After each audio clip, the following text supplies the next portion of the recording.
nola dia txapelketa horiek, nola hasten dia, nola kudeatzen dia txapelketa horiek. Zein bihar dezu bertan, badakit txiri bueltak egin behar dituzuela, dotore ibili, baina ez dakit hola, ze puntuatzen du eze aski. Guk azkenean txapelketarako prestatzen duguna, dira bi programa edo deitzen diaguna, azkenean jendeak ulertzeko koreografiak, gure salto eta historioekin, eta txapelketan bi egite ditugu, bat motxa deitzen diaguna eta bestea luzea. Batean azkenean bestean baina gauza gehiago egite ditugu. Eta bien puntuen batura da gero hor sailkapena ematen diguna, eta epaiek azkenean bidatze dutena da egite ditugun salto eta piruetak, bizotz gainean horrek puntuazio bat du, eta beste aldetik gure artistiko edo espresibitatea, patinatzean dugun abiadura, azkenean epaileak hortarako daude. Gauza desberdinak hartzen dira kontuan orduan.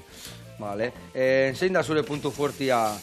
Dotore ibiltzia, askar jutia, piru eta galantak itia?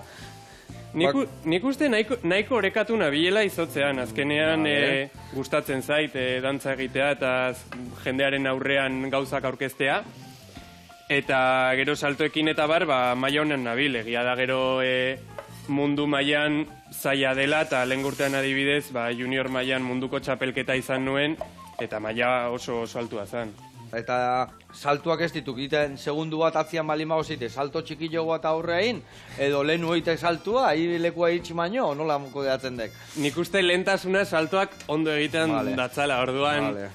Hor bai, sarrera ondo hartu, salto egin, eta erortzean musika adi aurrean atzean zauden, eta pixkate azkarrago edo motelago ibili.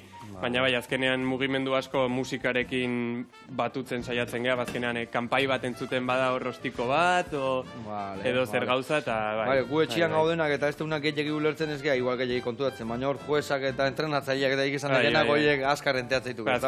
Bai, azkenean garrantzitsua, eta ematen dugun impresioa ere garrantzitsuena da. Claro, bete emateik lekuzkanpoa bilela, ez da? Hori da, eta azkenean salto bat hobe okerro egon daiteke, baina garrantzitsuena ere ondo aurkeztea eta epaileei ondo erakustea da. Eta, adibidez, zerrek balio du puntuazio ginen, adibidez, salto bat alde batea, bestea sozitzen, zer demostia salto hona, baina beti berdin egiten baek?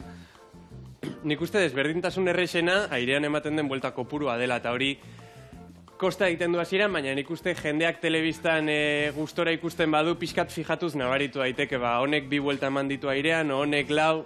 Jendea pixka galdu iten da, baina epaileak hor espezialistak dira, eta hor ibiltzen da normalean desberdintasun handiena, eta gerola berezitasun bezala, jendea asko gustatzen zaio igual, tontakeriak daudenean, adibidez, nik mortala egiten dut izotz gainean atzeraka, baina hori ezin daiteke egin, eta hori egin ezkero, penalizazioa dago. Benetan, zergatik? Jantzia, azken, arauak dira, eta dena oso klasikoa da, baina... Klasikoa da. Eta moldatu bargea, jantziak eta dena ere, azkenean, zerbait ondo jositaz badago, zerbait izotzera erortzen bada, horre dena kontuz hartu bar dugu, modistarekin ere jantzia ondo prestatu, dena da garrantzitsua izotz gainean, dena.